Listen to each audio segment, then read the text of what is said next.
My parents withdrew $390,000 I had spent 10 years saving to buy a house.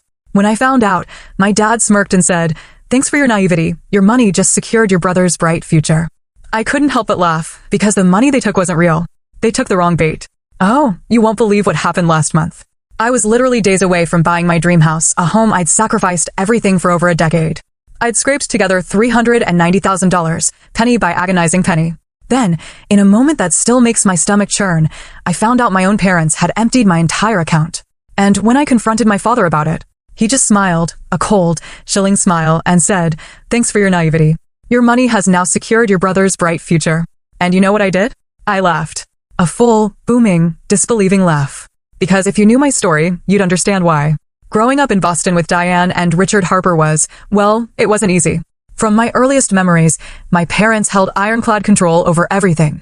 My clothes, my friends, my hobbies, even the books I read, all subject to their intense scrutiny. Our sprawling colonial house felt less like a home and more like a meticulously managed project, and nothing in it was truly mine. Privacy? That was a foreign concept. "We're only looking out for your best interests," my mother would say, her voice calm, almost clinical, as she systematically dismantled any shred of autonomy I tried to build. She was a marketing executive, and parenting, to her, seemed like just another campaign to be managed with ruthless precision.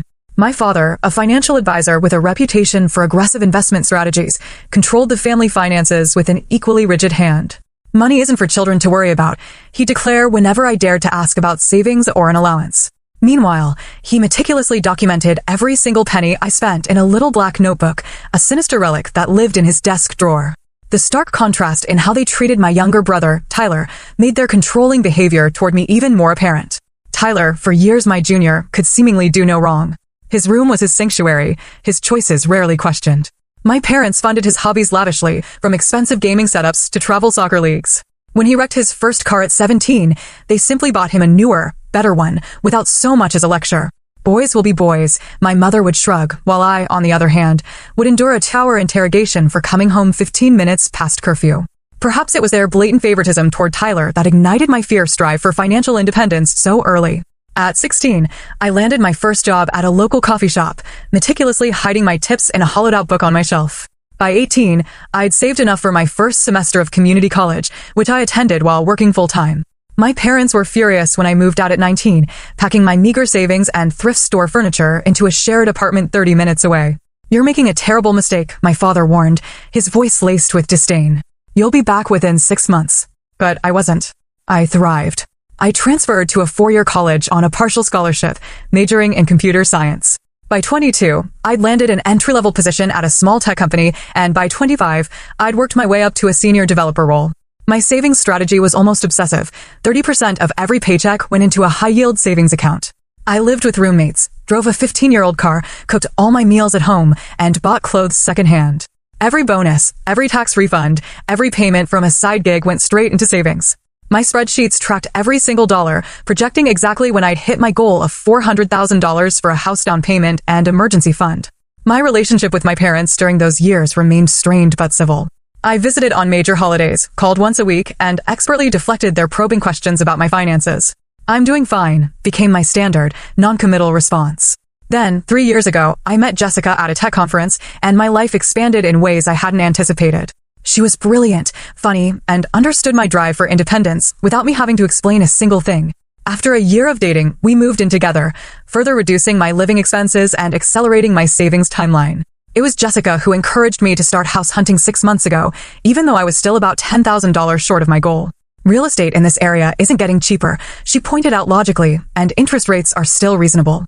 It makes sense to start looking now." We spent weekends touring open houses, gradually refining our wish list. 3 bedrooms, a home office, a decent kitchen, a small yard, and, most importantly, a location that wouldn't require a soul-crushing commute for either of us. When we found the perfect house in a quiet neighborhood just outside the city, I knew immediately. It was a 3-bedroom Craftsman with original woodwork and an updated kitchen, listed at $385,000, almost exactly matching my savings. "We could put an office in the smallest bedroom," Jessica said as we wandered through the sunlit rooms during our second viewing, "and the backyard has enough space for that garden you've always wanted." For the first time in my life, I allowed myself to picture a future that felt completely my own. A home that no one could control or take away from me. A foundation for the life I'd been working toward for a decade. My parents, predictably, were less enthusiastic. Home ownership is a trap at your age, my father insisted during a Sunday phone call. You'll be tied down with maintenance and property taxes when you should be focusing on career advancement. And why rush into such a commitment? My mother added. You're still so young. Plenty of time to settle down later. Their reaction was expected, so I didn't share further details about the house or my plans to make an offer. Which is why I was so confused when, during our next family dinner, my father casually mentioned the beautiful oak cabinets in the kitchen of the house I was considering. I hadn't told them about the oak cabinets. How did you know about that? I asked, my fork pausing midway to my mouth. My father looked momentarily flustered before recovering. You must have mentioned it during our last call. I knew I hadn't, but I let it slide, attributing it to coincidence or perhaps Jessica mentioning it during a separate conversation with them. Looking back, that moment should have been my first warning that something wasn't right. The first concrete sign that something was truly wrong came 3 days after that dinner, when my phone buzzed with a notification I didn't recognize. Account access confirmed from new device. I frowned at the alert from my banking app, which I hadn't opened that day. I immediately logged in through my secure browser and checked my recent activity. Everything looked normal. No unauthorized transactions. Still, the notification bothered me enough that I called the bank's customer service line. We show a login from a new IP address at 2:15 p.m. today, the representative confirmed after verifying my identity. It appears to be from within your state. Would you like us to lock your account and issue new credentials? Since nothing seemed amiss with my balance or transaction history, I opted for a password change instead, assuming I'd perhaps logged in from work and forgotten. Still, a nagging sense of unease lingered. 2 days later, it happened again. This time, I received an email notification about a successful login from an unrecognized device. I immediately called the bank again, this time speaking with a security specialist named Marcus. Miss Harper, I'm showing multiple access points to your account over the past week, he explained after reviewing my records. Some appear to be from mobile devices not registered to your profile. Is anything missing? I asked, my heart beginning to race. Has anyone transferred money out? I don't see any unauthorized transfers yet, but there have been several inquiries about wire transfer procedures, Marcus replied. Would you like me to place a temporary freeze on your account while we investigate further? I agreed immediately, setting up additional security protocols, including a requirement for verbal confirmation of any transfers over $1,000. Marcus assured me they would monitor my account closely and suggested I run a security scan on all my devices. That evening, I did exactly that, starting with my phone and then moving to my laptop. Nothing appeared unusual until I ran a deep system scan on my personal computer, the one I'd had for about 3 years and primarily used for managing my finances and personal projects. The scan revealed an unfamiliar program running quietly in the background, something that didn't appear in my regular programs list. After some research and a call to a tech-savvy friend, I discovered it was a sophisticated tracking software that could record keystrokes, capture screenshots, and essentially monitor everything I did on my computer. My blood ran cold. I tried to determine when and how this software had been installed. Then I remembered. About 4 months earlier, my laptop had been running slowly, and during a visit to my parents' house, my father had offered to clean it up for me. I'll run some diagnostics and optimization programs, he'd said, taking my computer into his home office for several hours.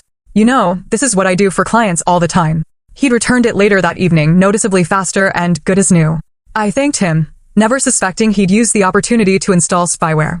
With growing dread, I realized this meant my parents had potentially been monitoring my financial activities for months. They would have seen my online banking sessions, my house hunting searches, every email about mortgage pre-approval, and even conversations with Jessica about our future plans. My hands shaking, I logged into my main savings account using Jessica's tablet, bypassing the temporary freeze with a phone verification. The balance read $0. Where there should have been $390,000, the result of 10 years of disciplined saving and sacrifice, there was nothing. I frantically checked my transaction history to find a wire transfer completed the previous day, sending the entire balance to an account I didn't recognize. The room spun around me as Jessica rushed over, alarmed by the sound that came out of my throat, something between a gasp and a scream. Emily, what's wrong? She asked, gripping my shoulders as I stared blankly at the screen. It's gone, I whispered. Everything. 10 years of savings. The house. Our future. It's all gone. Jessica took the tablet, quickly scanning the information. This has to be fraud, she said firmly. We'll call the bank right now and report it. They can reverse wire transfers if we act quickly. But as I regained my composure and looked more closely at the transfer details, a sickening realization dawned. The receiving account holder information included a name I recognized all too well, Richard Harper. My father. It's not fraud, I said quietly. It's my parents. I tried calling them immediately, but neither answered. Text messages went unread. I even emailed both their personal and work addresses with the subject line emergency. Please contact me. But I received no response. By morning, after a sleepless night pacing our apartment, I'd left 6 voicemails and sent countless messages. The The silence was deafening, and in that silence, my shock transformed into something harder, more resolute. "I'm going over there," I told Jessica as I grabbed my car keys. "Today." "I'm coming with you," she replied, already reaching for her jacket. I shook my head. "I need to do this alone. But I'll call you immediately if I need backup."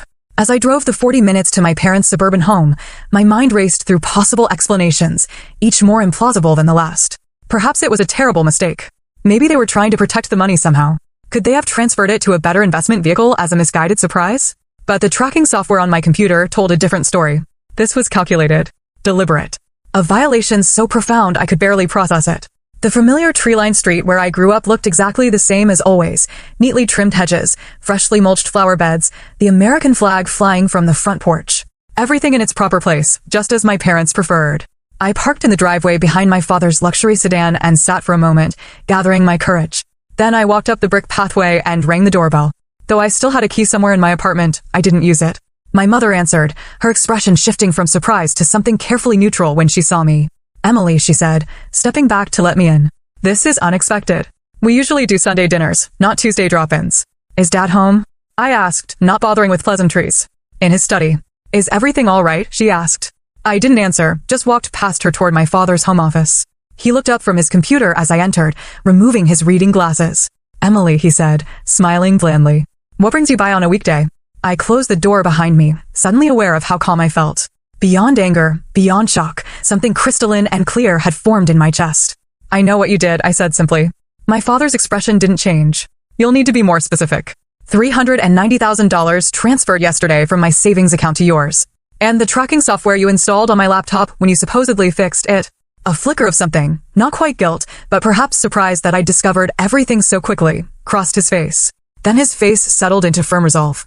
"Sit down, Emily," he said, gesturing to the chair across from his desk, the same chair where I'd sat for countless lectures throughout my childhood. I remained standing. "Where's my money?" I asked. My mother entered then, closing the door softly behind her. "Richard," she said quietly. "She knows." "Of course she knows," he replied. "Sooner than we expected, but that doesn't change anything." He turned back to me. "The money is safe," he said, as if that answered everything. "We made a family decision about its best use." "A family decision?" I repeated, incredulously. "You made a decision about my money that I've saved for 10 years, without even talking to me? That's not a family decision. That's theft." "Don't be dramatic," my mother cut in, her voice sharp. "We're your parents. We've always known what's best for you, even when you can't see it yourself. I'm 29 years old.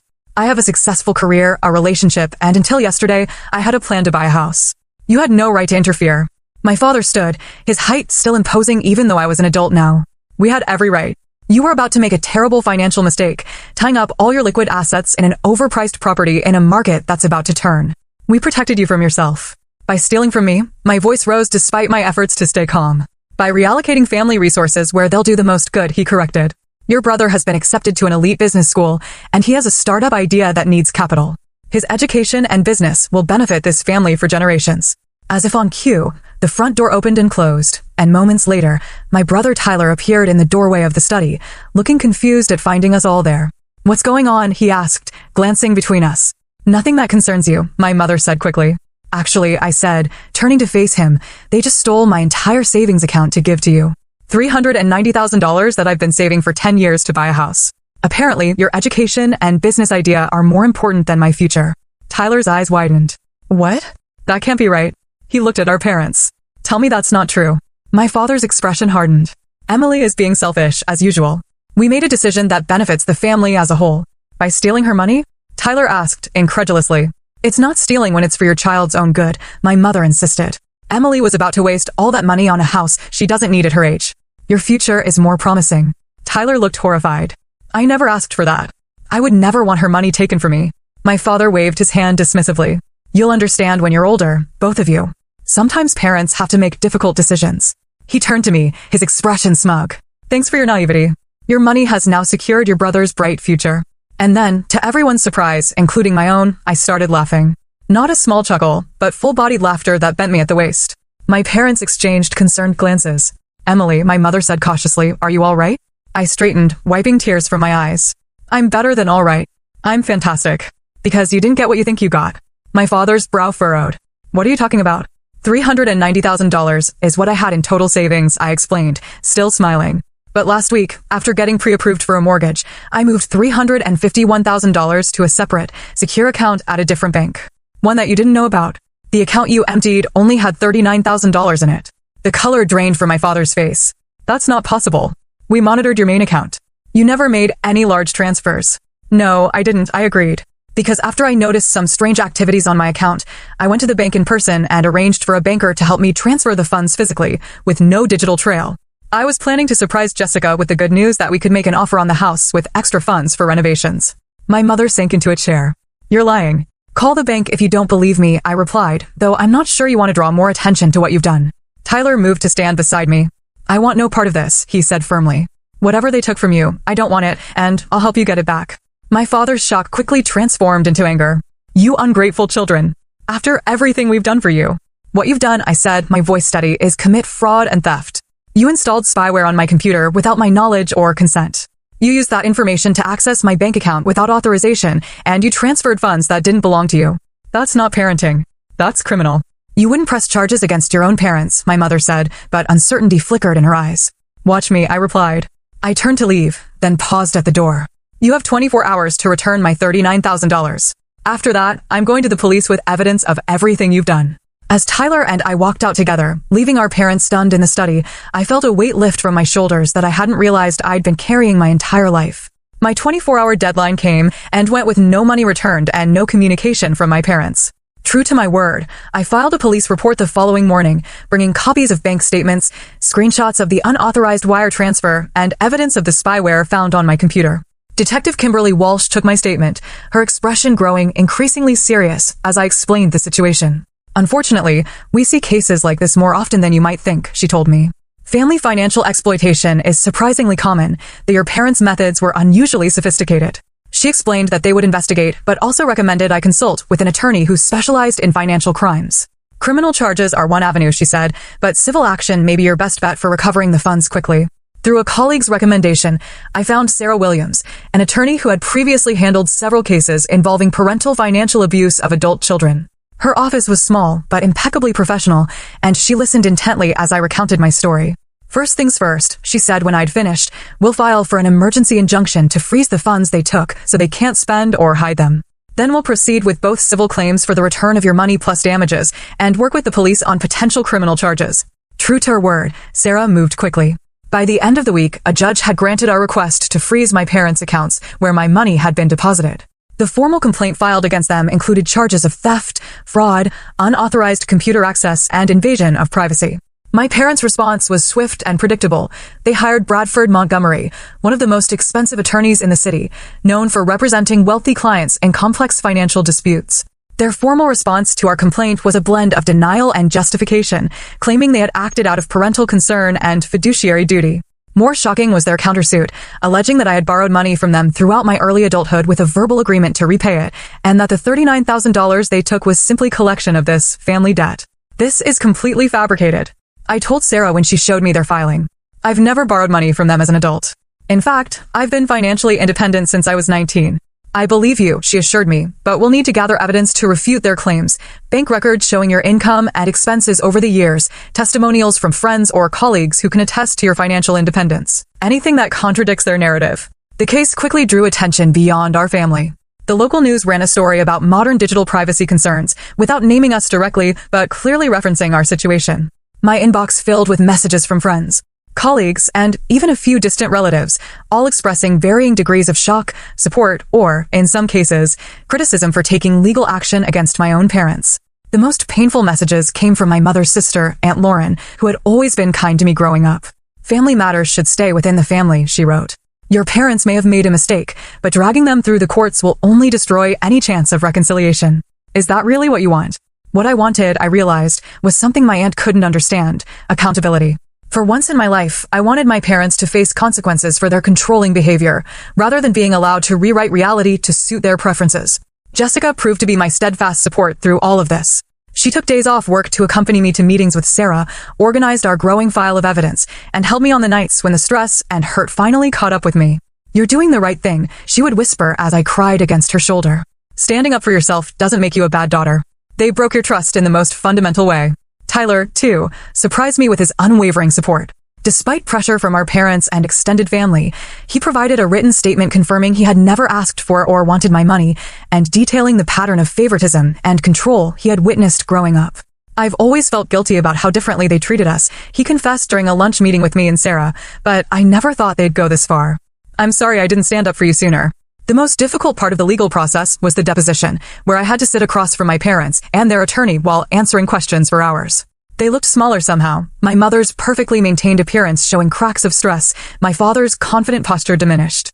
Bradford Montgomery, their attorney, tried repeatedly to paint me as ungrateful, financially irresponsible, and vindictive. Isn't it true, he asked, peering over his glasses, your parents repeatedly advised you against purchasing property at your age, showing financial wisdom you chose to ignore? They expressed their opinion. I replied carefully, as Sarah had coached me, but opinions don't entitle them to access my bank account without permission or install spyware on my computer. And isn't it true that your brother's education and business prospects represent a better long-term investment for family resources than an overpriced house in a volatile market? Sarah objected before I could answer. Family resources implies joint ownership. The funds in question were the sole property of my client, earned through her employment and systematically saved over a decade. As the weeks stretched into months, the emotional and financial toll of the legal battle grew. The house Jessica and I had fallen in love with sold to another buyer. My parents began a whisper campaign among family friends, suggesting I had mental health issues that had led to false accusations against them. It was like my father's smug, thanks for your naivety. Your money has now secured your brother's bright future was echoing everywhere, as if my decade of hard work and sacrifice meant nothing, as if I existed only to further his preferred child's opportunities.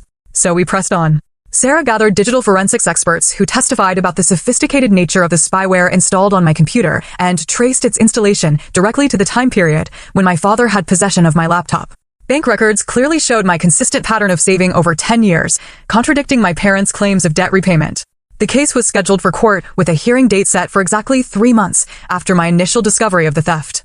Despite my parents' attempts to delay, the judge denied their motions, citing the straightforward nature of the evidence. As we prepared for our day in court, Sarah received an unexpected phone call. Bradford Montgomery wanted to discuss settlement terms. My parents, it seemed, had finally realized they might not win this battle. The courtroom was smaller than I'd imagined, with worn wooden benches and fluorescent lighting that seemed too harsh for the weight of what was about to unfold. I sat beside Sarah at the plaintiff's table, my back straight despite the knot of tension between my shoulder blades. Across the aisle, my parents sat with Bradford Montgomery, neither looking in my direction. Judge Patricia Alvarez entered, and the proceedings began with opening statements. Sarah went first, her voice clear and confident as she laid out the bare facts of the case without emotional embellishment. This case is fundamentally about violation, she concluded. Violation of privacy through unauthorized surveillance software, violation of financial autonomy through unauthorized account access, and most painfully, violation of the sacred trust between parent and child. Bradford Montgomery's opening painted a different picture, portraying my parents as concerned mentors who had tried to guide their impulsive daughter away from financial ruin.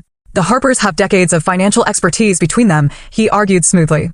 They witnessed their daughter about to commit her entire savings to an overpriced property in a precarious market. Their actions, while perhaps overzealous, were motivated by parental protection, not criminal intent. When my turn came to testify, I walked to the witness stand on legs that felt both numb and shaky. After being sworn in, I looked out at the courtroom, briefly meeting Jessica's encouraging gaze from the gallery. Miss Harper, Sarah began gently, please tell the court about your financial history since becoming an adult. I described my path to independence, the multiple jobs, the careful budgeting, the systematic saving, all documented in the financial records already submitted as evidence. I explained my dream of home ownership and the security it represented to me. And when did you first suspect something was wrong with your account? Sarah prompted. I detailed the strange notifications, the discovery of the spyware, and the devastating moment when I realized my entire savings had vanished, transferred to an account in my father's name. Did you ever give your parents permission to access your financial accounts? No, never. Did you ever agree that your savings should go toward your brother's education or business ventures? Absolutely not. And how has this incident affected you, Miss Harper? I paused, gathering my thoughts. Beyond the obvious financial impact, it shattered my sense of security. The two people who were supposed to protect me instead exploited my trust in the most intimate way possible, monitoring my private communications and taking what I'd worked so hard to build. There are moments I still can't believe it's real. Bradford Montgomery's cross-examination was aggressive, as expected. He questioned my financial knowledge compared to my father's expertise. He implied that my decision to buy a house was emotionally driven rather than financially sound. He even suggested that my parents had discussed their concerns with me multiple times, and I had stubbornly refused to listen. No, I corrected firmly. They expressed opinions about my house hunting, yes, but at no point did they say, "We're considering taking your money for your brother instead." That's not a conversation we ever had. The digital forensics expert who examined my computer was next, methodically explaining how the spyware worked, when it was installed, and the extent of surveillance it enabled. "This software captures keystrokes, including passwords," she explained to the visibly disturbed judge. "It takes periodic screenshots without the user's knowledge and uploads them to a remote server. It can even activate the computer's camera and microphone remotely.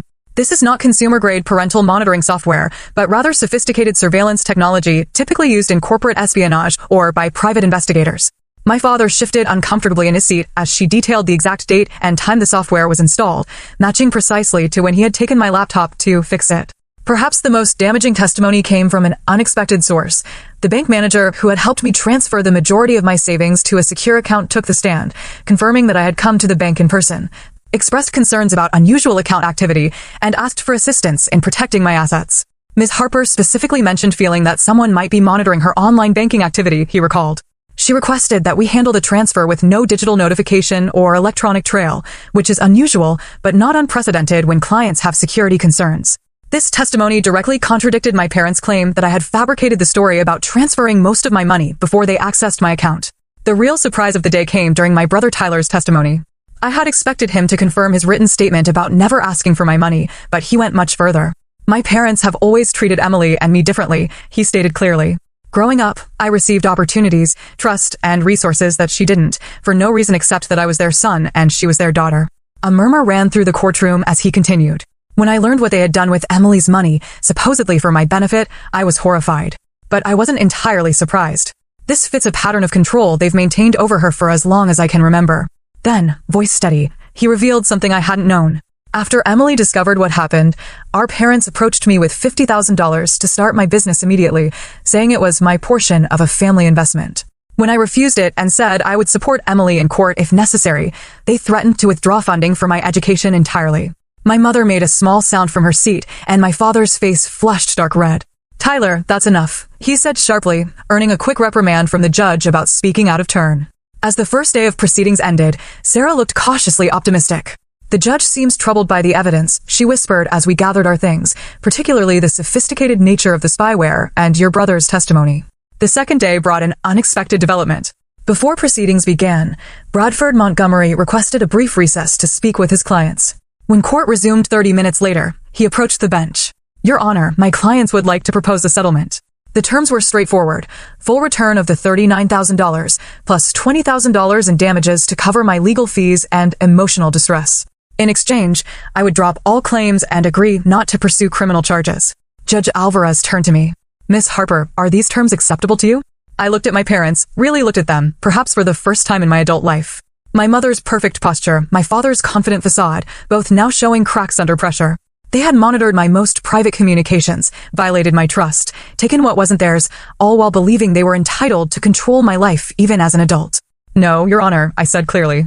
"Those terms are not acceptable." Bradford Montgomery looked stunned. Sarah leaned close to me, whispering urgently, "Emily, this is a reasonable offer.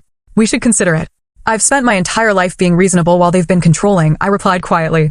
"I want the court to decide." And so the proceedings continued. Financial records from my parents' accounts revealed something I hadn't known. They had been experiencing significant financial pressure themselves. My father's investment firm had lost several major clients in the past year. Their mortgage was underwater after a poorly timed refinance. Tyler's elite business school tuition was beyond what they could comfortably afford. They had taken my money not just out of a desire to control me or favor my brother, but out of desperation to maintain appearances and expectations that they could no longer financially support. This revelation didn't excuse their actions, but it provided context that helped me understand the frantic violation of boundaries. They were drowning and saw my savings as a life raft, justifying the theft through a lifetime of paternalistic control. In her closing argument, Sarah emphasized the deliberate nature of my parents' actions. "This was not a momentary lapse in judgment," she stated firmly. "It was a calculated series of invasions, executed over months, culminating in the theft of my clients' life savings. The court must send a clear message that family ties do not exempt anyone from basic legal and ethical boundaries." Bradford Montgomery's closing was more subdued than his opening had been, focusing primarily on my parents' previously unblemished reputation in the community and their sincere belief that they were acting in the family's best interest. Judge Alvarez took a day to consider her ruling. When we returned to court, the tension was palpable. In the case of Harper versus Harper, she began, her voice stern, this court finds in favor of the plaintiff. The defendant's actions constitute a clear violation of multiple statutes regarding privacy, unauthorized computer access, and financial fraud. She ordered my parents to return the full $39,000 plus $50,000 in punitive damages and granted a permanent injunction barring them from any contact with my financial institutions or electronic devices. While the court acknowledges the special relationship between parents and children, she added, looking directly at my parents, that relationship does not confer ownership or control of an adult child's assets.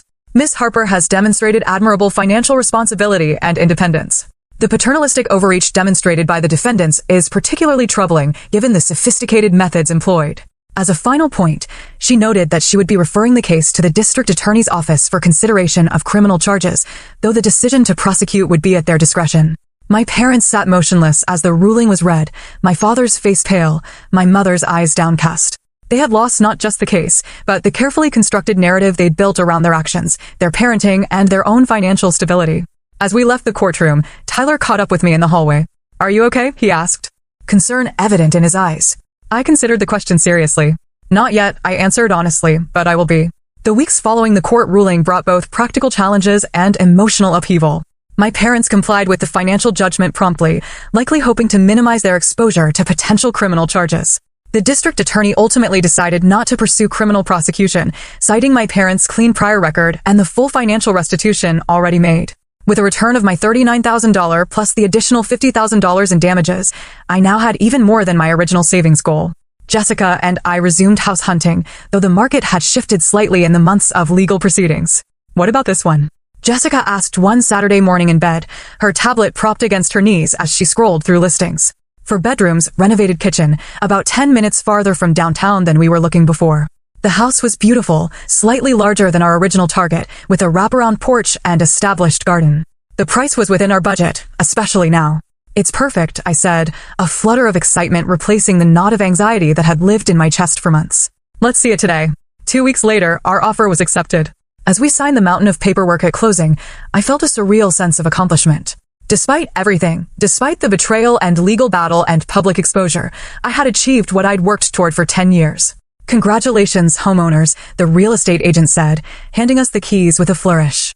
That night, Jessica and I sat on the bare floor of our new living room, sharing takeout and champagne by the light of a single floor lamp we brought from our apartment. "To new beginnings," Jessica toasted, her glass clinking against mine. "And to hard lessons learned," I added quietly. The emotional fallout from the case was more complicated than the practical aspects. I established firm boundaries with my parents, including no unannounced visits to our new home and no discussions of my finances ever. Our interactions were limited to brief, civil exchanges at family gatherings, which I attended primarily to maintain my relationship with Tyler. My brother had moved out of our parents' home shortly after the court case concluded, renting a small apartment near his university. He was pursuing his business degree, but with student loans and part-time work rather than parental funding. "It's harder this way," he admitted when he came over to help us paint the new living room, "but it feels more honest somehow. Like I'm building something that's truly mine." I understood completely. My parents made several attempts at reconciliation, each revealing how little they'd actually changed. My mother sent an elaborate housewarming gift with a card that read, "We hope you'll now see that everything worked out for the best in the end." My father called on my birthday with an investment opportunity he thought would be perfect for that settlement money, apparently having learned nothing about respecting my financial autonomy. Each time, I politely but firmly reinforced my boundaries, refusing to be drawn into their preferred narrative that the entire episode had been an unfortunate misunderstanding, now happily resolved. "They still don't get it," I told my therapist, Dr. Andrea Reeves, during one of our weekly sessions. I had started therapy shortly after the court case, recognizing that legal resolution hadn't automatically healed the emotional wounds. "They see the outcome, the house, the money, but they don't understand what they destroyed. Trust, once broken, is incredibly difficult to rebuild." Dr. Reeves agreed, especially when the breaching party doesn't fully acknowledge the violation. Your parents may never truly understand the impact of their actions. Your healing can't depend on their recognition. That was perhaps the hardest lesson, accepting that my parents might never genuinely understand or apologize for what they'd done. My choice was to either continue hoping for a validation that might never come, or to build my life and healing independent of their acknowledgement. I chose the latter path. Jessica and I created our home together, filling it with furniture we loved, painting the walls colors that made us happy, and gradually transforming it into a sanctuary that felt entirely our own. We established traditions and rhythms that had nothing to do with my family of origin. The professional consequences of the case surprised me. While I'd worried about potential embarrassment or career damage from the public court proceedings, the opposite occurred. My story resonated with many people, particularly young professionals navigating complex family financial dynamics. At a tech conference 6 months after the case concluded, I was approached by a senior developer from a major cybersecurity firm. "Your experience was unfortunately common," she told me over coffee. "The technical aspects of your case, combined with your background in development, make you uniquely qualified to understand both the emotional and technical dimensions of privacy violations. We have an opening on our family security team if you're interested." The position offered a significant salary increase and the opportunity to develop tools specifically designed to protect individuals from the kind of surveillance I had experienced. After careful consideration, I accepted, finding unexpected purpose in transforming my painful experience into protection for others. Jessica's career was thriving too. Her design consultancy had landed several major clients, and she was considering bringing on a partner to manage the growing workload. Our professional success, combined with our new home, created a foundation of security that helped heal some of the trust wounds inflicted by my parents. One crisp fall evening, as we sat on our new porch swing watching the neighborhood children play across the street, Jessica reached into her pocket and pulled out a small velvet box. "I've been waiting for the right moment," she said, her voice uncharacteristically nervous, "and I realize there might not be a perfect time, but this feels close." Inside the box was a simple, elegant ring.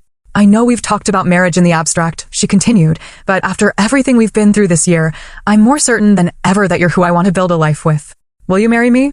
The joy that flooded through me in that moment was untainted by the shadows of the past year. "Yes," I said simply, letting her slide the ring onto my finger before pulling her close for a kiss that tasted like promises and possibility. Tyler was the first person I called with the news, and his genuine happiness for us was another small healing. He had become not just my brother, but my friend, our relationship recreated on healthier terms now that we were both free from our parents' manipulative dynamics. Our first holiday season in the new house approached with a mixture of anticipation and apprehension. The question of whether to include my parents in our celebrations loomed large. "What do you want to do?" Jessica asked as we discussed Thanksgiving plans. "It's completely your call." After much consideration, I decided to host a small gathering that included Tyler and a few close friends, but not my parents.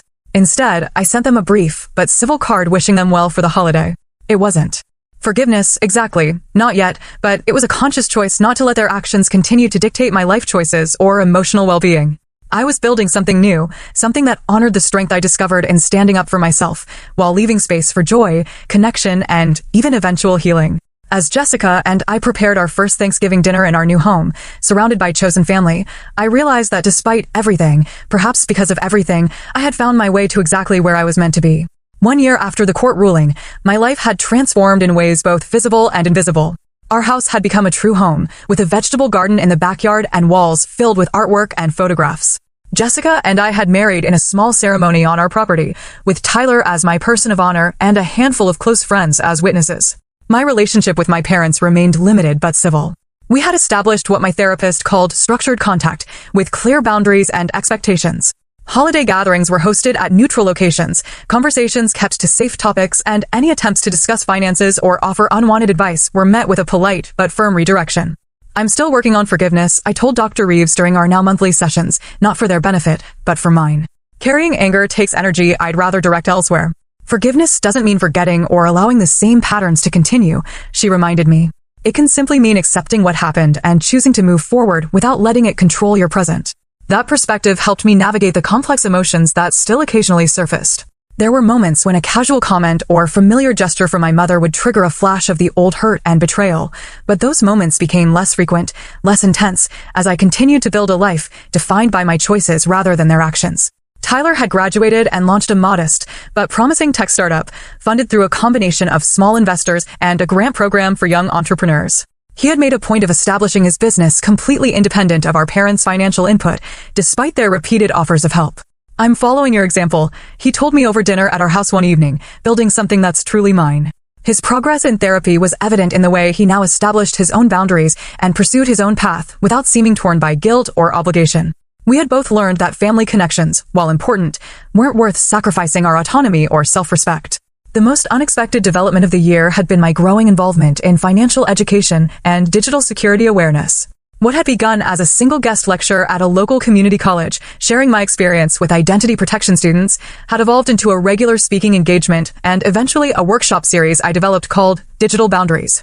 The workshops combined practical skills for securing personal information with deeper discussions about setting and maintaining boundaries, particularly in family financial dynamics. I partnered with local domestic violence organizations, recognizing that financial control was often an overlooked aspect of abusive relationships. Your story resonates because it's about more than just money or technology, my co-facilitator Marissa explained after a particularly impactful session. It's about the fundamental right to independence, to build your own life on your own terms. Jessica's design business had grown enough that she had taken on 2 employees and moved to a small office space downtown. Her work brought beauty and function to spaces throughout our city, while my career in cybersecurity allowed me to create protection and peace of mind for vulnerable users. Together, we had created not just a home, but a foundation for meaningful work that extended beyond our own experience, transforming pain into purpose in ways I couldn't have imagined during those dark days after discovering my parents' betrayal. My perspective on family had evolved significantly. I'd come to appreciate that biology offered no guarantees of healthy connection or mutual respect. The most meaningful relationships in my life were now built on choice, trust, and reciprocity, rather than obligation or shared DNA. Family is who sees you clearly and loves you anyway, Jessica said one evening as we hosted a dinner gathering that included Tyler, my closest work colleagues, and friends who had supported us through the legal battle and beyond. Looking around the table at these people who had chosen to show up for me, who had earned my trust and honored my boundaries, I knew she was right. This understanding didn't diminish the complexity of my feelings about my parents. I could acknowledge their formative role in my life, even some positive aspects of my upbringing, while still maintaining the boundaries necessary for my well-being. I could wish them well without allowing them the opportunity to harm me again. On the anniversary of the court ruling, I received an unexpected email from my father. Unlike his previous attempts at communication, which had been defensive or minimizing, this message seemed different. From the first line, "I've been doing some difficult reflection," he wrote. "While I still believe our intentions were to protect the family, I've come to recognize that our methods were deeply wrong. The privacy violation and taking your money without permission were inexcusable breaches of trust, regardless of our motivations. I don't expect this acknowledgement to change anything between us, but after a year of therapy of my own, I felt it important to take responsibility for my actions without qualification." I read the message several times, sharing it with Jessica and discussing it in my next therapy session. It wasn't a magical resolution, not a Hollywood moment of tearful reconciliation, but it was perhaps the first genuine accountability my father had offered in my entire life. I responded briefly, thanking him for the acknowledgement without promising any change in our current arrangement. True repair, if it was ever possible, would require sustained change over time, not a single moment of insight. As I reflect on the journey from that devastating discovery to my life today, I'm struck by how a violation meant to control and diminish me instead catalyzed growth and independence beyond what I had previously imagined possible. The very qualities my parents tried to suppress, my determination and self-reliance, ultimately protected me from the worst of their actions. The most valuable lesson I've learned is that true security comes not from controlling others or being controlled, but from building a life aligned with your own values, surrounded by relationships based on mutual respect and genuine care. Freedom isn't just financial, though that's certainly part of it. It's the ability to define your own path and set your own boundaries, even when, especially when, those closest to you resist. If my story resonates with you in any way, I hope it offers some validation or courage for your own journey. The path to establishing healthy boundaries isn't always straight or easy, particularly with family, but it's worth every difficult step. Have you ever had to set challenging boundaries with loved ones?